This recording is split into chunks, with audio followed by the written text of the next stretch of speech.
Thank you so much for taking time to view the Safe Sanctuary policy and training of Chapelwood United Methodist Church. After this video, you'll have an opportunity to answer some questions. Those questions will be checked by staff, and we look forward to your involvement in our ministry with youth and children as we raise a generation in faith. This may seem like a perfunctory training, but Safe Sanctuary training is one of the most important things that we do. It's a way that we provide a safe environment for kids and families. It's a way that we keep our volunteers protected, and is an opportunity for us to fulfill our calling as people who care deeply about our community, and also honoring Jesus' words to let the little children come to him, to not hinder them, for such is the kingdom of heaven. When we look at the policy, the first section outlines our calling and our mandate. You'll find here scripture passages that identify children as our most precious gift, and the importance of establishing a peaceable kingdom through the sanctuary and through the gospel. You can also look at scriptural examples of how we are called to create a safe sanctuary in our churches. A safe sanctuary means a holy, safe, and protective place for God's children, regardless of their age or their ability. You can see more about this as we recognize the value of a formal written policy, which is what you're viewing right now, the purpose of which is to have procedures that help prevent the opportunity for the occurrence or the appearance of abuse of children and or youth, and to help protect workers from false accusations and or suspicions. Of course, this kind of a policy is not a lack of trust in our workers, but rather an intention to be appropriate, careful, and confidential, to show compliance with state and federal and also ethical standards, so that we can always give a good account for what we are doing. The scope of the policy is to apply to all people, whether it's paid or unpaid, lay or clergy, whether they have direct or indirect contact with children or youth here at Chapelwood United Methodist Church. We believe that volunteers should be supervised. We believe that only adults should be put in charge of children, and adults defined as 18 years of age or older. We also believe that an adult must be at least 5 years older than the oldest child or youth that they're assisting with. So we can take an 18-year-old and put them in charge of children, but we would be less likely to we would not put them in charge of kids who were less than 5 years younger than them. We love having youth assistants that are under the age of 18, but when we start thinking about the adults in the room, youth are just considered children in the room. We'll still need to have 2 adults, and also they'll need to be at least 5 years older than the oldest child in the room, and we will not be doing background checks on youth, so the selection process for youth assistants will be important. Our Safe Sanctuary policy says that we may need to combine groups based upon recruiting training of volunteers. If we don't have enough volunteers, we cancel the event. We recognize that safety is far more important than programming. Sometimes we might use the buddy system to help children have safety in certain circumstances. And we also believe that the ability to observe what's happening in the rooms is essential, whether we do that by windows or open doors or glass doors or electronic technology. When ministry is happening with children, doors to rooms should be kept open. We recognize that there are particular circumstances to kind of work through, but under no circumstances should a worker be alone with a child or a youth behind a closed door with no window, and there's no reason to lock doors while programming is going on when workers are with children or youth. For all persons seeking to work with children and or youth on a regular basis, you need to be a member of the church for at least 6 months, or have a written recommendation from the senior pastor at the church that you most previously attended, or a written recommendation from 2 current unrelated members of our church that can vouch for you. Important to have membership or stake in the community.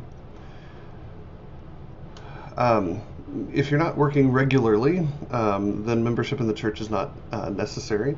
If it's a one-time, such as Vacation Bible School or occasional basis, we're willing to kind of look into that. Non-members that want to work with children need to be able to submit 2 references, and we will check on those just to make sure. Within the nursery or the child care, we believe there should be 2 adults in the room or within line of sight. Or there should be a minimum of 1 paid staff person and 1 paid youth assistant, recognizing that line of sight will still prevail. Because it's a paid situation, we believe the responsibility expected of adults within that room with the older youth should be sufficient. We will always, when possible, meet state child care minimum standards, especially in relation to the number of adults to children ratios.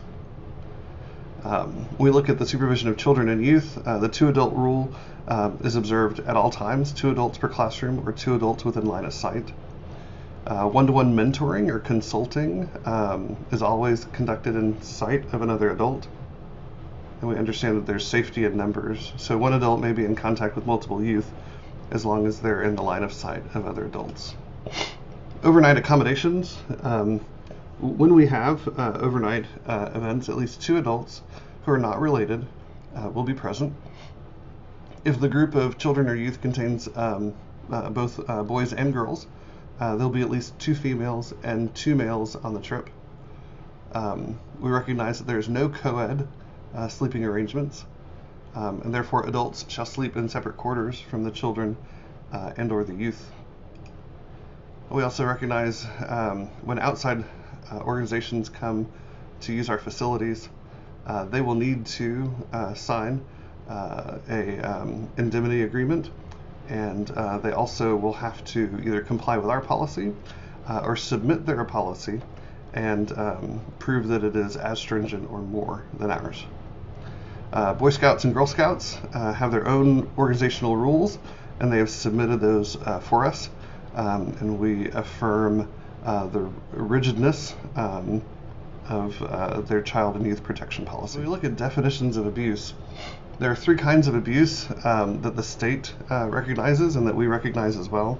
Verbal abuse, which is any spoken word that humiliates, degrades, or threatens a child or youth. Physical abuse, which is any action or omission of an action that endangers a person's physical or mental health.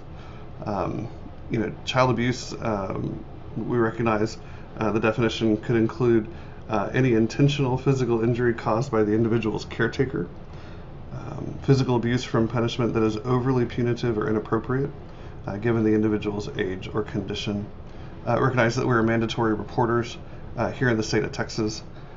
So if you witness or suspect any kind of abuse, please contact the staff person in charge of your ministry area or the ministry leader in your area, because we will need to walk you through the process of making a report.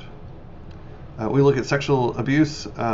We recognize that is the exploitation of children or youth for the satisfaction of sex drives.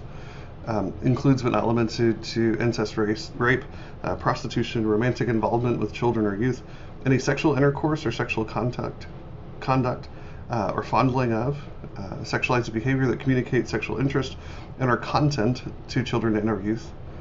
So examples include but are not limited to displaying sexually suggestive visual materials, making sexual comments or innuendo about one's own or another person's body, touching other person's body, hair, or clothing, touching or rubbing oneself in the presence of another person, kissing, or sexual intercourse.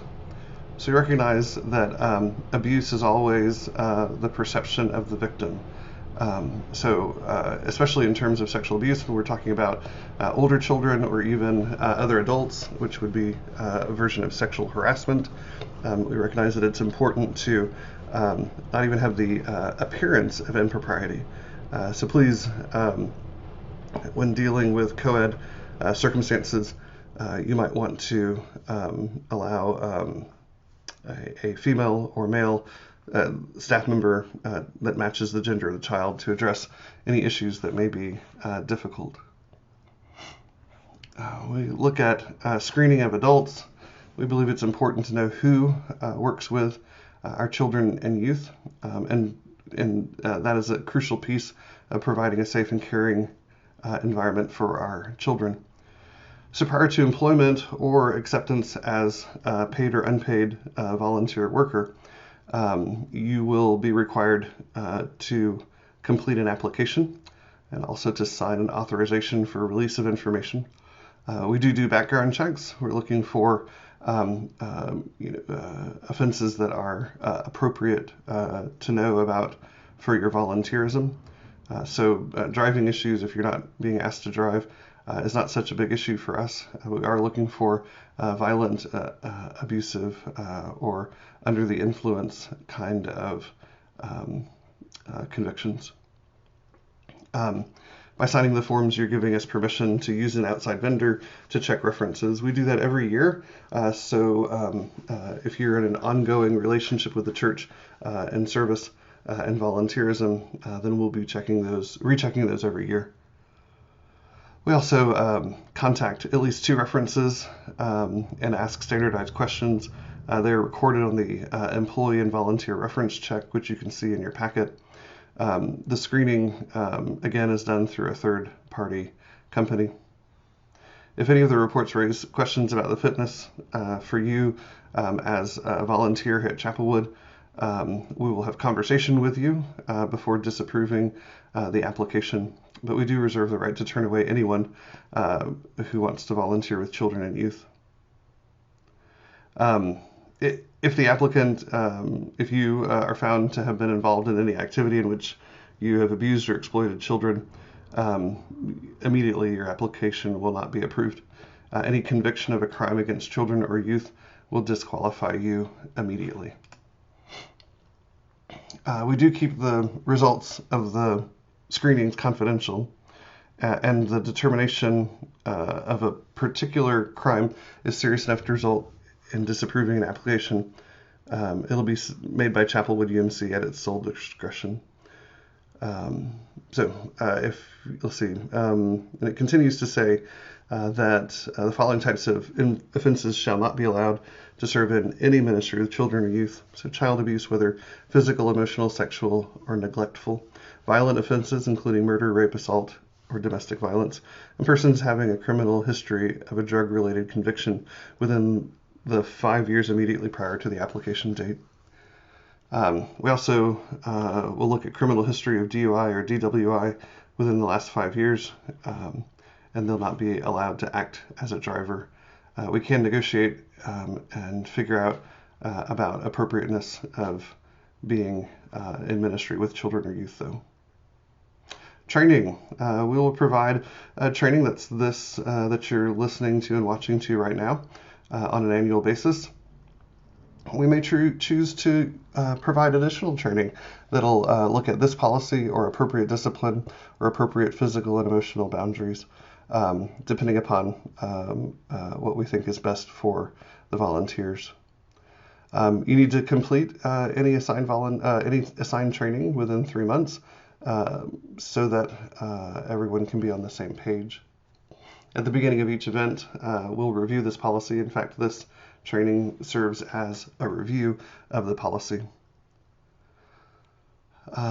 Every 3 years, you'll be asked to revisit this policy just to keep you up to date, because as we change the policy, we'll be changing this training as well.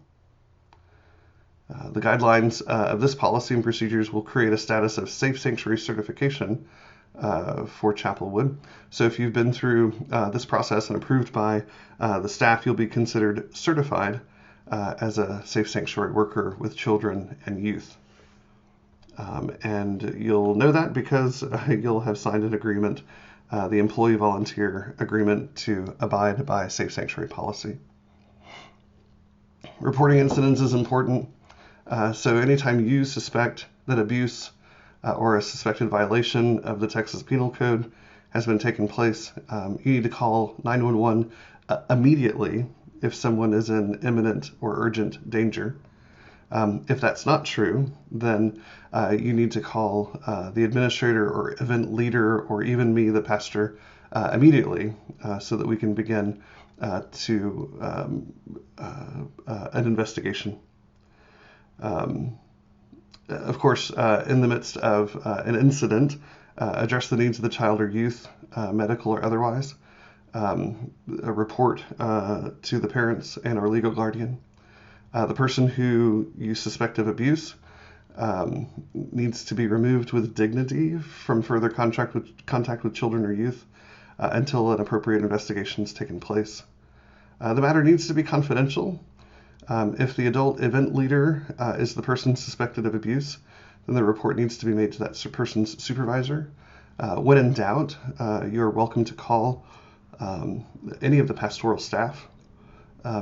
If you suspect that the pastoral staff is perpetrating abuse, then you would want to call the district superintendent or the chair of Staff Parish Relations Committee. Following the report of an incident, there'll be a documentation. The alleged victim will not be questioned, recognizing that questioning children or youth in response to abuse is something that an expertise is required to do. As we continue looking at reporting, all information concerning the report should be placed upon an accidental incident report, which is attached to the packet that you have. Please be careful and confidential in how you document that. The documentation needs to include the name of the adult leader observing or receiving the report of abuse, the date, time, and place of any action, the alleged victim's name, age, and date of birth, any statement made by the victim about the abuse, the name of the respondent or the person being accused, the date, time, and place of any conversation or any statement that that person makes, any actions taken, such as the suspension of the worker, date and time of a call to the appropriate agency, the name of the worker at the agency that you spoke to, and the content of that conversation and the case number that's assigned. Also want date and time of a call to law enforcement agency, the name of the officer spoken to and the content of that conversation, and a date and time of any other contacts made. And of course, notify the senior pastor if that has not happened as of yet. Also is the goal to provide supportive care to both the victim and the alleged perpetrator. And we need to restore such persons to wholeness. You can find conversations about supportive care within the procedures of a criminal justice system and the provisions of that within our Book of Discipline, and also appropriate counseling referrals and continued pastoral visitation for both. Confirmed reports of proven incidents of abuse shall be retained in a confidential file for future screening purposes so as to keep children safe. At times, there is a media response that happens when there's an accusation of abuse. In our policy, the senior pastor or his designee or her shall be informed of all the investigations or allegations of the abuse. The senior pastor shall inform the DS of all investigations or allegations of abuse. And if those investigations were to come to the attention of the media, a response shall come from a designated church spokesperson or a spokesperson in the conference communications office or as designated by the bishop. Refer all inquiries to the spokesperson. Don't give out any information. Simply state that all inquiries will be answered by our spokesperson. This is not an attempt to be shady or deceptive. It's just an attempt to recognize that in a situation like this, it's helpful to have one spokesperson who can speak for the organization.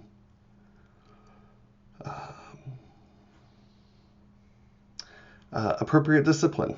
We really want you to recognize that the way in which discipline needs to happen at the church might be different than the way that discipline happens at your house.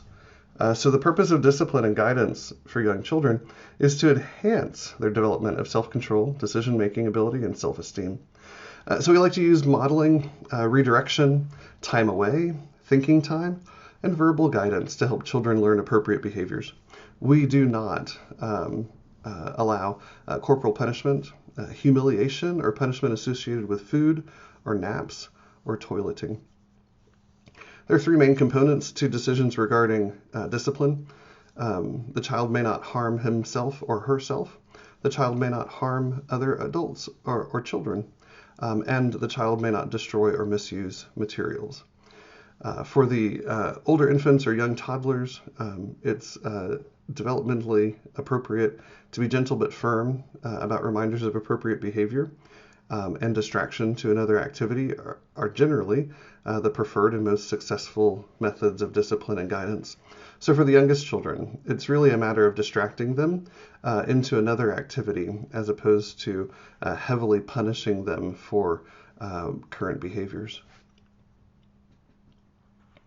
When we look at children and youth, it's important to state limits in the positive rather than the negative. And also natural consequences relating to the behavior to be used as much as possible. When difficulties occur, it's important for adults to realize that testing limits is another learning process for young children.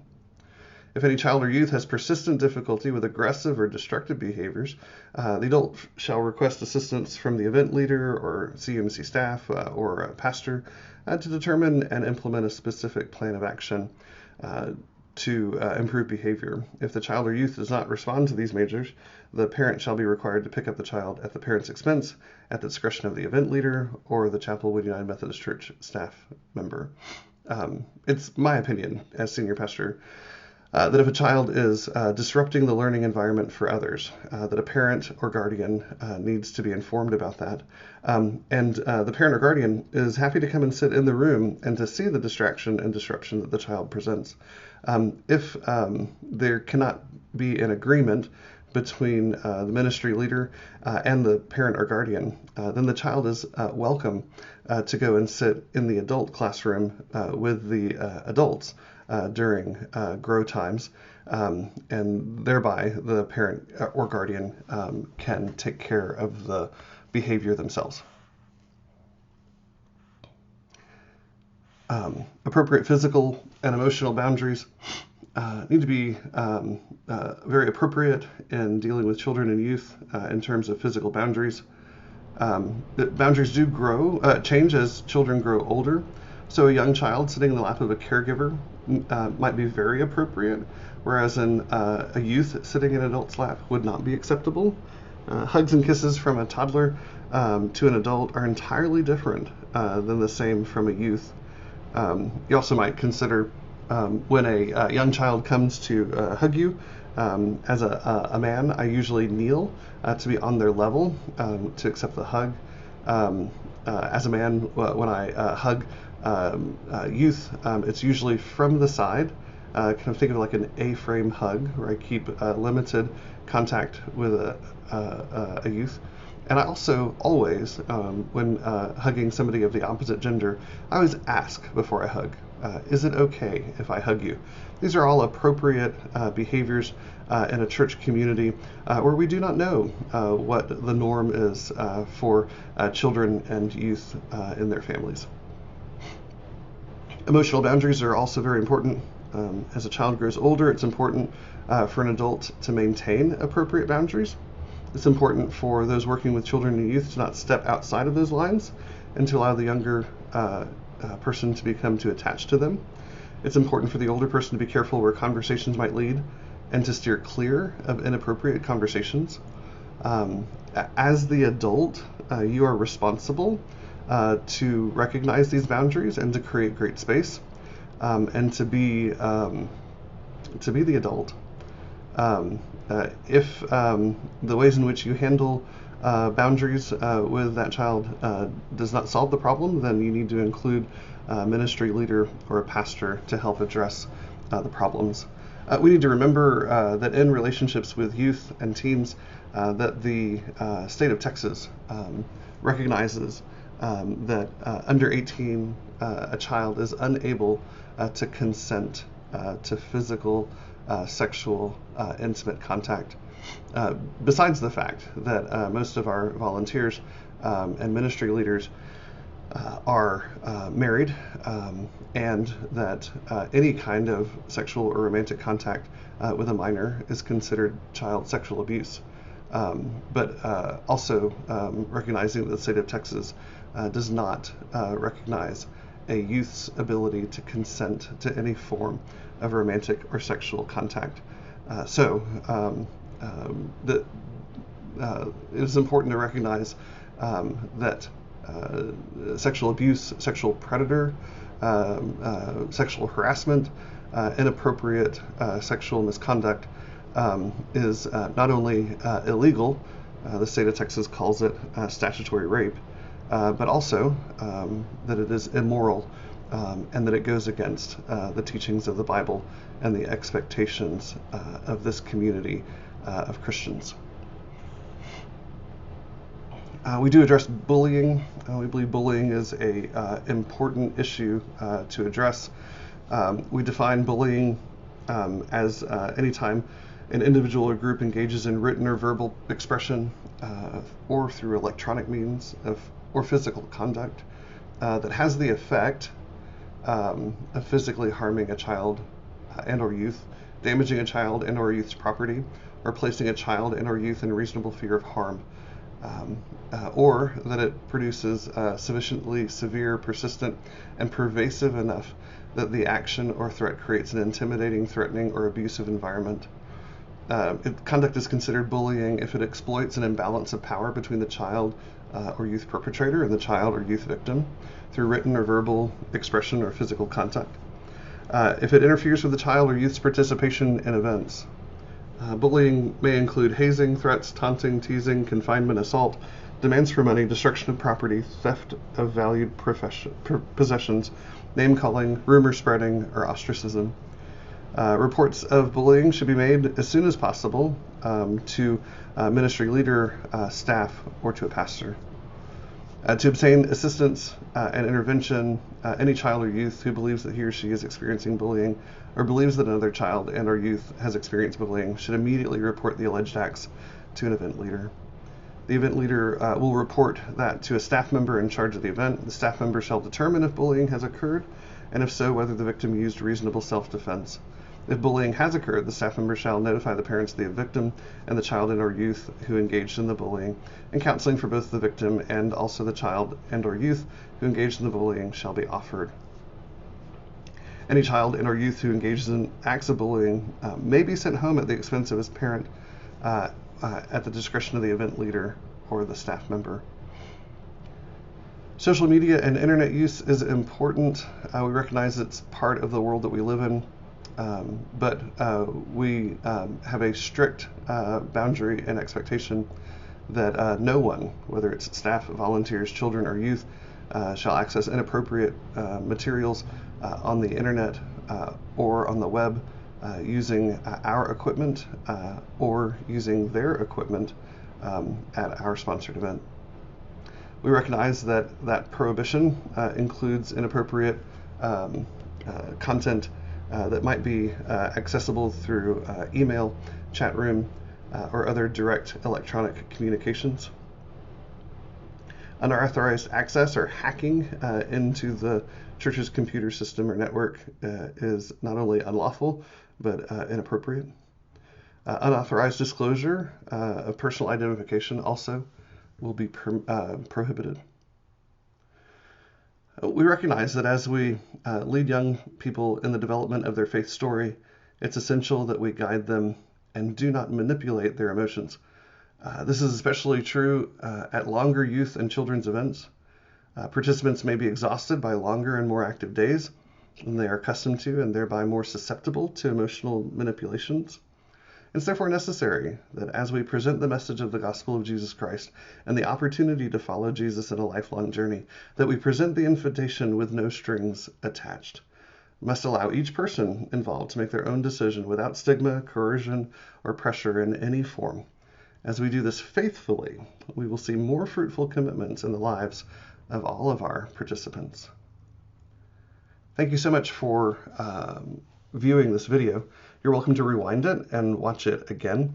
You're also welcome to log in later if you need a refresher of the course. Below you'll find questions that need to be answered. Upon hitting submit, those answers will be sent to the staff member in charge of Safe Sanctuary certification, and you'll receive a notification back that you have adequately answered those questions. Thank you again for not just volunteering for children and youth ministry, but volunteering to do so in a safe and secure way that preserves the safety of children and also preserves the reputation and credibility of your church, Chapelwood United Methodist Church. Thank you so much. God bless you, and look forward to seeing you in ministry soon.